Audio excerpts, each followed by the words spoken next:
Log 1 to 10 values గుర్తుపెట్టుకోవడానికి ఈ యొక్క చిన్న ట్రిక్ యూస్ చేయండి. ఫస్ట్ మనం గుర్తుపెట్టుకోవాల్సింది ఓన్లీ లాగ్ 10 వాల్యూ గుర్తుపెట్టుకోండి. లాగ్ 10 వచ్చేసరికి 1.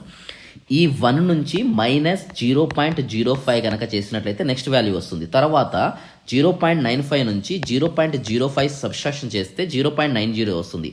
నెక్స్ట్ వాల్యూ కోసం 0.90 నుంచి 0.06 మైనస్ చేయాలి. దాని తర్వాత నెక్స్ట్ వాల్యూ కోసం 0.07 మైనస్ చేయాలి. నెక్స్ట్ వాల్యూ కోసం 0.08 మైనస్ చేయొచ్చు. తర్వాత లాగ్ 4 కోసం లాగ్ 5 వాల్యూ నుంచి 0.09 మైనస్ చేయాల్సి ఉంటుంది. దాని తర్వాత లాగ్ 1 2 3 గురించి లాగ్ 1 వాల్యూ గుర్తుపెట్టేసుకోండి 0.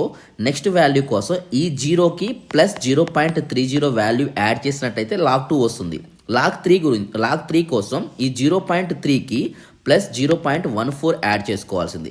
ఈ విధంగా లాగ్ 1 to 10 వాల్యూస్ అనేది మనం గుర్తుపెట్టుకోవచ్చు.